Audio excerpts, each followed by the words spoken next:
शीरुषं देवं विश्वाक्षं विश्वशम्भुवं विश्वं नारायणं देवमक्षरं परमं पदं विश्वतः परमां नित्यं विश्वन्नारायणगुं हरिं विश्वमेवेदं पुरुषस्तद्विश्वमुपजीवति पतिं विश्वस्यात्मेश्वरगुं शाश्वतगुं शिवमच्युतं नारायणं महाज्ञेयं विश्वात्मानं परायणम्।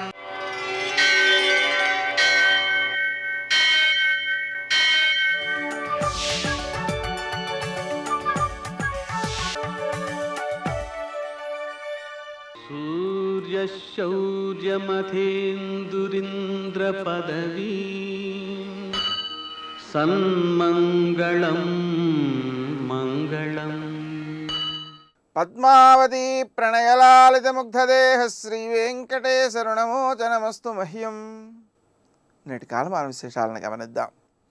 స్వస్తి శ్రీ చాంద్రమాన నందననామ సంవత్సరం ఉత్తరాయణం శిశిరఋతువు మాఘమాసం కృష్ణపక్షం శనివారం.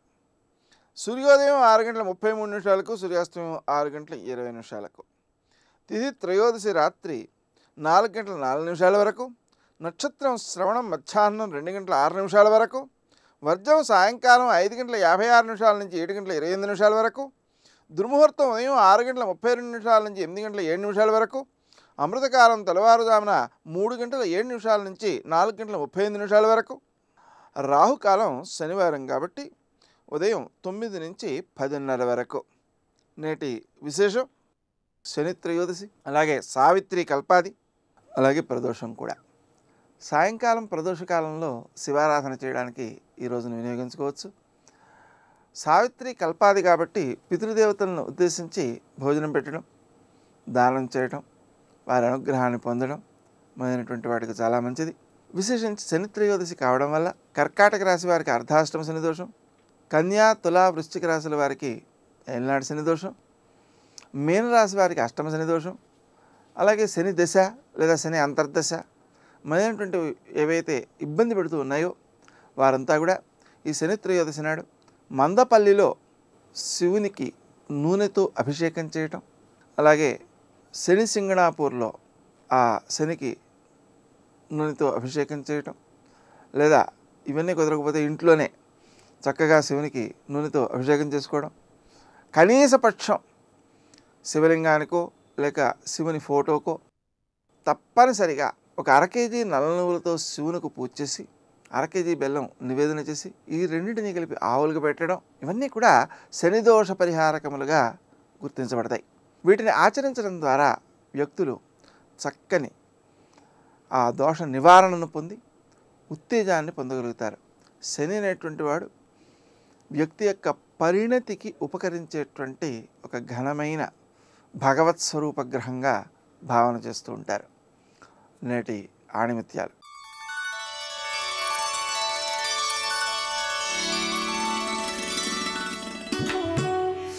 అదృష్టం ఏ మనిషిని మేధావిని చేయదు.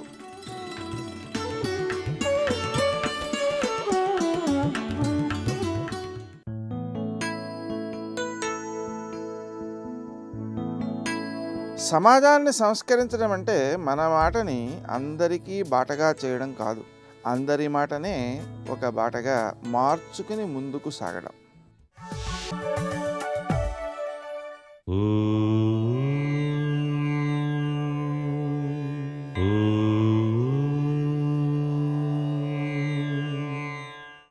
ఓం నమో నారాయణాయ, ఓం నమః శివాయ, శ్రీమాత్రే నమః. శనివారం నాడు శనీశ్వరుని యొక్క తీవ్రవంతమైనటువంటి దృష్టి నుంచి బయలుపడటానికి శివాలయంలో చండీ ప్రదక్షిణతో పాటుగా శివాలయం నుంచి బయటికి రాగానే ఒక నల్ల పొడుగాటి గుడ్డను తీసుకొని దాన్ని 2గా అలా చించివేసి దేవాలయ బయట ప్రాంగణంలో గనక పడవేసినట్లయితే శనిగ్రహరీత్యా సంభవించేటువంటి దుష్ఫలితాల నుంచి బయలుపడటానికి ఆస్కారం ఉంటుంది సుమా. అంతేకాకుండా నల్లటి వస్త్రాలని బీదలకు దానంగా చేసినట్లయితే చాలా విశిష్టవంతమైనటువంటి ప్రభావంతో జీవితాన్ని గడపడానికి ఆస్కారం ఉంటుంది. శని యొక్క తీవ్రతరమైనటువంటి దృష్టి మన మీద పడదు.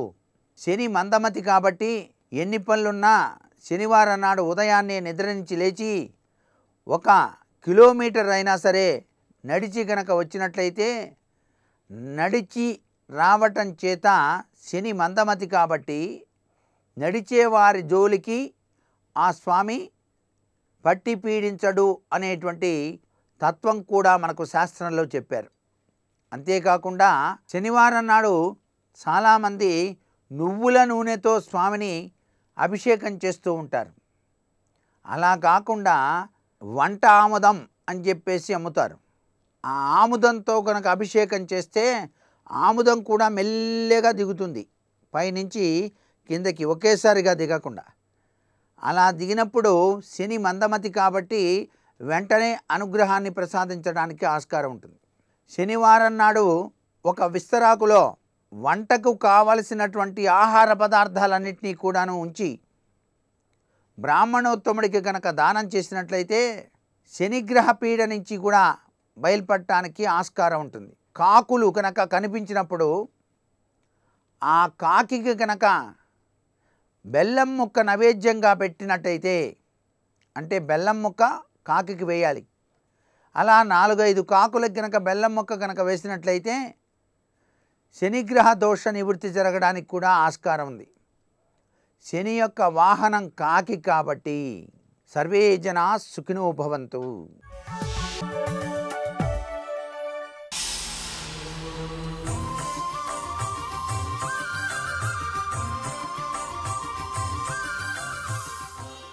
శతక సాహితీ సరస్వతికి నమస్కారం. అప్పా లోక రహస్యమీ వెరుగవేనై నిన్ను పీడించదన్ దెప్పంచూచెద రద్ది పెట్టెదను నా త్రిప్పల్ పడన్ లేక నీ ఒప్పన్ బిల్తువు మధ్యవర్తులను వారో స్వామి హా నిధియున్ తప్పేనందురు కాన సంధికెటులైనన్ రమ్ము విశ్వేశ్వరా. ఓ విశ్వేశ్వర స్వామి, ఈ లోకాన్ని నువ్వు సృష్టించావు తప్ప ఈ లోకతత్వం నీకు కూడా బొత్తిగా తెలియదయ్యా. నువ్వు కూడా చాలా అమాయకుడివి. భోళాతనంతో ఎవడు పిలిచినా వచ్చి వాడికి ఏ ఆపద వచ్చినా కూడా వెళ్ళి ఆదుకుంటున్నావే తప్ప అసలు వాడి లక్షణం ఏమిటో నువ్వు తెలుసుకోలేకపోతున్నావు స్వామి. అప్పా లోక రహస్యమీ వెరుగవు, ఈ లోకం ఎటువంటిదో నువ్వు తెలుసుకోలేకపోతున్నావయ్యా. ఏనై నిన్ను పీడించెదన్, నేనే వచ్చి నిన్ను బాధలు పెడుతూ ఉంటాను. ఎన్నెన్నో బాధలు నిష్కారణంగా నీవు ఏమీ చేయకపోయినా సరే నాకు హాని, నేను నీకు హాని చేస్తూ నిన్ను ఎన్నెన్నో ఇబ్బందులకు గురి చేస్తాను. దెప్పంచూచెదా, నువ్వు అట్లా చేశావు ఇట్లా చేశావని అనవసరంగా నిన్ను నేను దెప్పుతాను, నిందిస్తాను. రద్ది పెట్టెదను, ఆడిపోసుకుంటాను.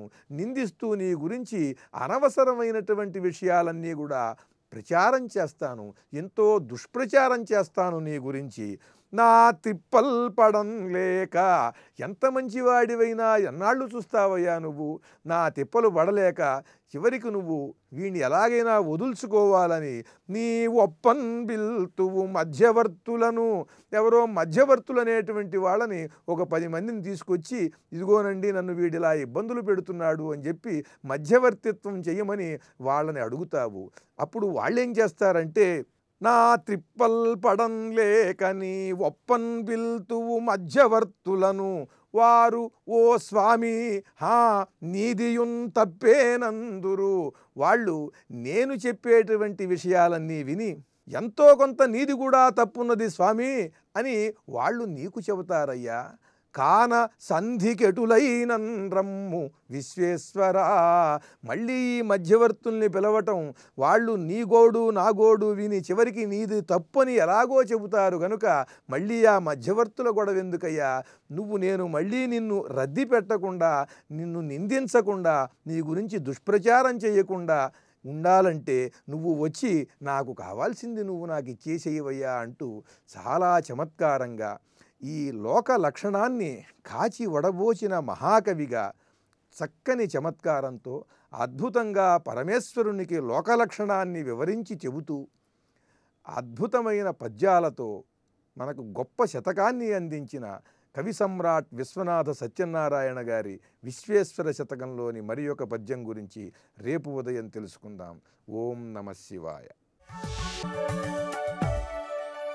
ఉన్నది నీవొక్కడవే ఉమానాథ, నాకున్నది నీవొక్కడవే ఉమానాథ, ఉన్నది నీవొక్కడవే ఉమానాథ. సానందమానందవనే వసంతం ఆనందకందం హతపాపబృందం వారాణసీనాథమనాథనాథం శ్రీ విశ్వనాథం శరణం ప్రపద్యే, శ్రీ విశ్వనాథం శరణం ప్రపద్యే. శివాయ గురవే నమః. శ్రీమాత్రే నమః. శ్రీ విష్ణురూపాయ నమః శివాయ. దక్ష ప్రజాపతి శివుని తత్వాన్ని అర్థం చేసుకోలేక, ఆయన యొక్క ప్రవర్తనని అవగాహన చేసుకోలేక నిందావాక్యములు పలుకుతూ తనలో తాను మథనపడుతున్నాడు. ఇది ధర్మంబకులీనులకిది విధి మాతాపితృప్రహీనులకహ, ఇది కట్టడి తిరుపెములకు ఎదిరింతన నెరుగకునికి ఎలా మాటల్. ఏమైనా శివుడు తనకు మర్యాద చేయలేదని అనుకోవడం ఏంటి? మర్యాద మనన తెలిసినవాడు చెయ్యకపోతే బాధపడాలి, కానీ మర్యాదలు మనల్ని తెలియనటువంటి వాడు బిచ్చమెత్తుకు తిరిగేవాడికి మర్యాదలేం తెలుస్తాయి అనుకున్నట్ట. తానెట్లేని తిరస్కరించెనను ఆస్థానంబునం దేవతా మౌనివ్రాతములోన, మామయను సన్మానంబు శూన్యంబుగా నేను తన్ను తిరస్కరించెద మఖం విప్పాట కల్పించి సంస్థానీయత్వము భూని అల్లుడను సన్మానంబు శూన్యంబుగన్. నన్ను దేవతల సభలో ఋషుల సభలో అవమానించాడు గనక నేను కూడా దేవతాగణ మధ్యంలో ఋషిగణ మధ్యంలో శివుణ్ణి అవమానించాలి అని కుబుద్ధితో సంకల్పించుకున్నాడు దక్షుడు. దేవతల్ని ఋషుల్ని పిలిపించి శివుణ్ణి అవమానించాలి అంటే ఏం చేయాలి? ఒక యజ్ఞం చేయాలి. యజ్ఞంలో ప్రధానంగా ఉండేవారు ఎవరంటే మంత్రద్రష్టలైన ఋషులు ఉంటారు, మంత్రము ద్వారా పూజింపబడే దేవతలు ఉంటారు, ఈ మధ్యలో మంత్రం ఉంటుంది. అందులో ప్రజాపతి యజ్ఞం చేశారంటే అదృశ్య రూపాలతో కాకుండా దేవతలు ప్రత్యక్ష రూపాలతోనే వస్తారు. అందుకు యజ్ఞం చేసి సమస్త దేవతల్ని ఋషుల్ని పిలుస్తాను, అందరినీ పిలుస్తాను, కానీ శివుణ్ణి మాత్రం పిలవను, ఆ యజ్ఞంలో భాగం ఇవ్వను. ఎందుకంటే పరమేశ్వరుడికి యజ్ఞంలో భాగం ఇస్తారు. యజ్ఞములు చేసేటప్పుడు చిట్ట చివరికి జయాది హోమములు చేస్తూ రుద్రునికి హోమం ఇవ్వగానే జలాన్ని ముట్టుకుంటారు. చాలామంది అనుకుంటారు రుద్రునికి ఇచ్చే వెంటనే జలం ఎందుకు ముట్టుకున్నారంటే పవిత్రత లోపించినందువల్ల అని అపార్థం చేస్తారు చాలామంది దక్ష ప్రజాపతి వారసులు. కానీ అసలు తెలుసుకోవాల్సింది ఏంటంటే రుద్రునికి ఆహుతి వేసిన వెంటనే రుద్రుడు దేవతల్లో ఒకడు కాడు, దేవదేవుడు. అందుకు ఆయన ప్రత్యేకంగా మేము హవనం ఇచ్చాం తప్ప అందరితో కలిపి కాదు అనేటువంటి భావనతో ప్రత్యేకంగా పరమేశ్వరునికి ఆహుతి ఇచ్చాన భావనతో జలాన్ని ముట్టుకోవడం అనేది అక్కడ చెప్తున్నది. అలాగ పరమేశ్వరునికి యజ్ఞంలో ప్రధాన స్థానం ఉన్నది. అలాంటి పరమేశ్వరుని యజ్ఞానికి రానివ్వకుండా చేసి యజ్ఞం చేస్తాను. అప్పుడు దేవతాగణ మధ్యంలో ఋషి సమూహం నడుమ శివుని అవమానించినట్లవుతుంది అని సంకల్పించుకున్నాడు. దానికి తగ్గ ఏర్పాట్లన్నీ చేసుకున్నాడు. ఇక యజ్ఞపురుషుడు ఎవరయ్యా అంటే విష్ణువంశయే యజ్ఞస్వరూపుడు ఉంటాడు. అందుకే యజ్ఞపురుషుడి వద్దకు వెళ్ళి అడిగేట. ఆ యజ్ఞపురుషుడు ఎవరు? నారాయణుడే గనక నారాయణుని అడిగాడు, నువ్వు ఉపద్రష్టగా ఉండాలి అన్నాడు. ఉపద్రష్ట అంటే యజ్ఞం జరిగేటప్పుడు దగ్గరుండి అన్ని ఏర్పాట్లు చేసుకునేవాడిని ఉపద్రష్ట అంటారు. ఇక బ్రహ్మదేవుణ్ణి నువ్వు తండ్రివి కనుక వచ్చి దీవించి దగ్గరుండి అంతా చూసుకోవాలని ఆయన్నే అన్నట్ట. వెంటనే బ్రహ్మ విష్ణువులు ఇద్దరు చివాట్లు పెట్టారు. ఇదేమి సంకల్పమయ్యా నీకు? శివుడు లేని యజ్ఞం చేయడం ఏంటి? కనీ వినని వింత ఇది. అలాంటి యజ్ఞం చేస్తే నువ్వే దెబ్బతింటావు, జాగ్రత్తని హెచ్చరించారట. కానీ నా ముచ్చట ఏదో, నా సంకల్పం ఏదో దయచేసి మీరు ఒప్పుకోవలసింది అని గట్టిగా ఒక మారాము చేసినట్టే బింకంగా మాట్లాడాడు. దానితో ఒక్కసారి ధ్యానం చేసుకున్నట్ట విష్ణువు బ్రహ్మ. ఆ ధ్యానంలో వారికి స్ఫురించిన విషయం, ఇది దైవ సంకల్పం, దైవవశాత్తు ఇతనికి ఏం జరగాలో జరగాలి, అందుకు ఇతనికి బుద్ధి పుట్టింది, ఇందులో ఒక లోక లీల ఉన్నది, కళ్యాణ లీల ఉన్నది, అందుకు కానిమ్మని వాళ్ళు సరే, కానీ జరిగినంతసేపు జరుగుతుంది, ఏవైనా దుష్పరిణామాలు జరిగితే దానికి బాధ్యత ఎవరు వహించగలరు అన్నట్ట. మీరు దగ్గరుంటే చాలు అంతా అదే జరుగుతుందని తాను ముందుకు వెళ్ళిపోయాడు దక్షుడు. ఇంకా వారి మనస్సుకు కలిగిన భావాన్ని మనసులోనే దాచుకుని యజ్ఞానికి సన్నద్ధులయ్యారు ఇక్కడ విష్ణువు బ్రహ్మదేవుడు కూడా. ఇంకా అనేక మందిని పిలిపించాడు. ప్రజాపతి యజ్ఞం చేస్తున్నాడు అంటే కాదనలేక దేవతలు ఋషులు అందరూ వచ్చారట. ఒక్కొక్కప్పుడు పదవిని గౌరవించవలసి వస్తుంది, అందుకు మొహమాటం కొద్దైనా వస్తూ ఉంటారు. బ్రహ్మవాదులకు మరీచ్యత్రి భరద్వాజాది సప్తర్షులు ఋత్విజులుగా, త్రైలోక్యంబును దక్షిణా ద్రవ్యంబుగా, భృగుండు బ్రహ్మగా, అంగీరసుండు ఆచార్యుడిగా, భగపూషాదులు సభ్యులుగా, దిక్పాలకులు రక్షకులుగా, ఇతర అల్లుళ్ళు ధర్ముడు, చంద్రుడు, కశ్యపుడు వీళ్ళు సహాయకులుగా ఉన్నట్టు ఆయనకి. కామధేనువు హవిస్సును కల్పవృక్షములు సమిత్కుశుంబులను ఇచ్చే. కామధేనువు హవిస్సు ఇచ్చింది, కల్పవృక్షములు సమిధలు దర్భలు ఇత్యాదులు ఏర్పాటు చేశాయి. విశ్వకర్మ దారుపాత్ర శకట మండపాలంకారంబు కల్పించే. విశ్వకర్మ వచ్చి యజ్ఞశాల నిర్మాణం చేసేట. అప్పుడు దక్ష ప్రజాపతి తన ధర్మపత్ని అయిన శతరూపాదేవితో కలిసి యజ్ఞానికి సిద్ధమయ్యాడు. ఆ సమయంలో ఇంకా ప్రారంభ సమయంలోనే వచ్చినటువంటి మహర్షుల్లో ఒక మహర్షి చుట్టూ చూస్తున్నట్ట. ఎందుకంటే మహర్షుల్లో అందరికీ శివభక్తి ఉన్నది, కానీ కొందరు మహాశివభక్తులు ఉంటారు. ఇష్టదైవాన్ని ఏ ఒక్కరు తక్కువ చేసినా తట్టుకోలేనటువంటి భక్తులు ఉంటారు. అలాంటి భక్తుల్లో దధీచి మహామునొకడు. ఈ మహాత్ముడే తరువాతి కాలంలో తన వెన్నుముకతో వజ్రాయుధం నిర్మించి లోకరక్షణ కోసం ఇంద్రుడికి త్యాగం చేసినటువంటి మహాయోగి. అంత యోగి కాగలిగాడు. ఎందుకంటే త్యాగానికి యోగానికి స్వరూపమైనటువంటి పరమేశ్వరుని భక్తుని కనుకనే అంత యోగి కాగలిగాడు. అలాంటి దధీచి పరమమాహేశ్వరుడు అంటున్నది శాస్త్రం. అందుకు పరమమాహేశ్వరుండకు దధీచి అనగా మహేశ్వర యోగము కలిగినటువంటి వారు, ఈశ్వరార్చన భక్తుల్లో శ్రేష్ఠులు అయినటువంటి వారిని పరమమాహేశ్వరులు అంటారు. అలాంటి పరమమాహేశ్వరుడైన దధీచిను బ్రహ్మర్షి సభామధ్యము నిలిచి ఎల్లవారును విన ఇట్లనియే. ఎందుకంటే శివుడు లేని యజ్ఞమని తెలియక వచ్చాడు ఈ దధీచి. అందుకు నిండు సభలో శివుడు వచ్చుంటాడేమో దండం పెట్టుకుందామని చూశాడు. ఎక్కడ శివుడు కనబడలేదు. ఎప్పుడో ఆ లేచి అంటున్నట్ట దక్ష ప్రజాపతితో, ఇక్కడ అందరూ చక్కగా కూర్చున్నారు, బాగుందయ్యా, కానీ శివుడు కనిపించడం లేదేమిటని. అడిగిన తీరు ఎంత చక్కగానో ఇక్కడ శ్రీనాథుల వారు అందిస్తున్నారు. భారతీదేవి కైవార కావ్యంబులు పఠించుచున్నది ప్రస్ఫుటముగా, ఆచార్య పదవికి అర్థమై నాయితంబయ్యున్నవాడు ఉచధ్యానుజుండు, కర్మకాండ విధుండు కాచియున్నాడు బ్రహ్మత్వమునకు క్షణం బంది భృగుడు, గట్టువాలై లక్ష్మి కైసేయుచున్నది చేరి అంతఃపుర స్త్రీ జనముల, దేవి శతరూప జాలియదీర్చే మౌళి నీవు దీక్షిష్యమానుండవు యుద్ధ మహిమ అధ్వరారంభము ఇంతొప్పునయ్య దక్ష, శివుని తొట్టేని యొక్క యొచ్చెంబు తక్క, శివుని తొట్టేని యొక్క యొచ్చెంబు తక్క. చాలా బాగున్నదయ్యా ఏర్పాట్లన్నీ కూడా. అదిగో సరస్వతీదేవి కైవారములు పలుకుతున్నది. ఆ బ్రహ్మదేవుడు ఇంకో బృహస్పతి వీళ్ళందరూ ఆచార్య స్థానాల యందు కూర్చుని ఉన్నారు. కర్మకాండ ఎలా చేయాలో తెలిసినటువంటి గొప్ప ప్రజాపతి భృగువు అక్కడున్నాడు. ఇంకోవైపు లక్ష్మీదేవి అంతఃపుర స్త్రీజనులకు కావలసిన ఏర్పాట్లు చూస్తున్నది. ఇక నీ భార్య అయిన శతరూపు కూడా దీక్షితురాలి ఉన్నది. నువ్వు కూడా యజ్ఞ దీక్షలో యజమానిగా ఉన్నావు. బాగుంది, యజ్ఞానికి కావాల్సిన అన్నీ బాగున్నాయి. ఒక పెద్ద లోపం ఏమిటంటే శివుడు కనిపించట్లేదు. అన్నీ ఉండి శివుడు లేకపోతే అంతకు మించిన లోపం మరొకటి లేదయ్యా. అపరాధం ఇంకా నెట్టిది చెప్పుడా, మఖమునకు తన్ను జీరిన మాత్రం త్రిపురాంతకు రప్పింపకు ఉపదర్శనమాచరింప ఉచితమహరికిన్. శివుడు రాని యజ్ఞానికి విష్ణువు ఎందుకు వచ్చాడు? ఎందుకంటే విష్ణువునకు శివునకు అభేదము కదా. వామాంగము వైకుంఠడ వామాంగము వేదమదన వైరికెనని ఓ సోమపా ఎరుగదో ఎరుగవో ఆ మృడు రప్పింపవలద యధ్వరమునకు. అసలు ఈ బ్రహ్మ విష్ణువులు ఎవరనుకున్నావు? ఆ పరమేశ్వరుని యొక్క కుడివైపు నుంచి బ్రహ్మ, ఎడమవైపు నుంచి విష్ణువు కలిగిన వారు. అంటే బ్రహ్మ విష్ణు మహేశ్వరులు కలిపి ఒకటే తేజస్సు అని చెప్పడం ఇక్కడ ఉన్నటువంటి ఉద్దేశం. అంతేగాని శివుడి నుంచి విష్ణువు వస్తే విష్ణువు తగ్గాడా, శివుడు ఎక్కువయ్యాడని మళ్ళీ కూమర్శలు చూడడానికి లేదు ఇక్కడ. అది అభేద దర్శనం. అందుకు నువ్వు బ్రహ్మ విష్ణువు అని ఇద్దరిని గొప్పవారు అనుకుని శివుడు తక్కువవాడు అనుకుంటున్నావు. కానీ వారిని రప్పించినప్పుడు శివుడిని కూడా రప్పించవలసిందే. ఆ ముగ్గురికి అభేదం అనేది తెలుసుకో. ఈ ముగ్గురు లేనిది సృష్టిలో ఏ క్రియ జరగదు. సృష్టి స్థితి లయలేనిది నిరంతరం జరుగుతున్న మహాచక్రం. ఒకే ఈశ్వర చైతన్యం ఈ మూడు పనులు చేస్తూ ఉంటుంది. అందుకే ఆ ఈశ్వర చైతన్యమే శివుడు. అలాంటి ఆయన్ని రప్పించలేదే. ఏమి దేవతలందరూ ఎవరనుకున్నావు? ఇప్పుడు బ్రహ్మ విష్ణువులు ఎవరో చెప్పాను. వాళ్ళు శివుని నుంచి వచ్చినటువంటి వారే. ఇక్కడున్న మిగిలిన వారంటావా? ఒక్కొక్కడు కూడా ఆ శివునికి బంట్లు తెలుసుకో.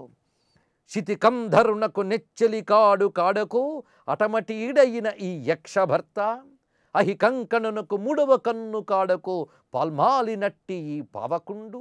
అద్భుతమైన పద్యరచన విన్యాసం ఇక్కడ శ్రీనాథ మహాకవి చేస్తున్నాడు. ఒక తెలుగువారిగా పుట్టినందుకు మనం తెలుగు యొక్క మహాకవి అయిన శ్రీనాథుని యొక్క కవితా ఝరిలో పరమేశ్వరుని వైభవాన్ని దర్శిస్తూ ఉన్నాం. శితికంధరునకు నెచ్చెలి కాడు కాడకో అటమటీడైన ఈ యక్షభర్త. ఈ కుబేరుడెవరు? ఆ శివుడికి భక్తుడు. శివుడు ఆయన్ని స్నేహితుడిగా వరమ కూడా ఇచ్చాడు. ఆయన ఇచ్చిన దయ వల్ల ఉత్తర దిక్కుకి అధిపతి అయ్యి యక్షుడికి ప్రభు అయ్యాడు. ఆ వచ్చిన పదవితో ఇప్పుడు ఇక్కడికి వచ్చి కూర్చున్నాడు. ఆ శివునికి దాసుడు ఇతడు. ఇక అగ్నిదేవుడున్నాడే, అహి కంకణునకు మూడవ కన్ను కాడకో పాల్మాలి నట్టి ఈ పావకుండు. ఆ పరమేశ్వరునికి మూడవ కన్నుగా ఉన్నవాడు అగ్ని. అక్కడి నుంచి వచ్చిన వాడే. పురవైరి కవతంస పుష్పంబు కాడకో నిర్భాగ్యుడైన ఈ నిరజారి. ఇక్కడ ఉన్నటువంటి చంద్రుడున్నాడే, ఇతడు ఆ శివుడు శిరస్సుపై ఉన్నటువంటి కళ కదా, ఎలా రాగలిగాడు ఇక్కడికి? నిజానికి ఈ చంద్రుడు ఇదే దక్షుడి శాపానికి గురయ్యి ఆ శాపం పోగొట్టుకోవడం కోసం శివుని కోసం తపస్సు చేశాడు. అప్పుడు శివుడు కనికరిస్తే అప్పుడు వచ్చింది ఆయనకు శరీరం. అప్పుడు భక్తితో కళని శివుడికి సమర్పించుకున్నాడు. భక్తుడిచ్చాడు కదన్న గౌరవంతో సిగపై పెట్టుకున్నాడు పరమేశ్వరుడు.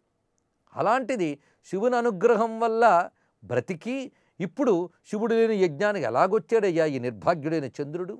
గంగాధరునకు లెంకల లెంక కాడకో పెనుగూళయైన ఈ యనిమిషేంద్రుడు. ఈ ఇంద్రుడెవరు? శివుని బంటులకు బంటుగా ఉన్నటువంటి వాడే.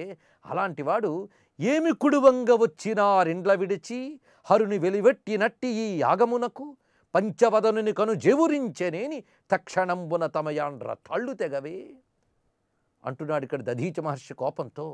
అది ధర్మజనితమైనటువంటి ఆగ్రహం. ఏమి తినాలని ఏ కక్కుర్తితో యజ్ఞానికి వీళ్ళందరూ వచ్చారు శివుడు లేని యజ్ఞానికి? ఆ పంచముఖుడైన పరమేశ్వరుని కనులు జేబూరించాయా? జేబూరించడం అద్భుతమైన తెలుగు మాట ఇక్కడ చూపిస్తున్నాడు. క్రోధంతో స్వామి కనులు ఎరుపెక్కితే ఒక్కడి బ్రతుకు మిగలది ఇక్కడ.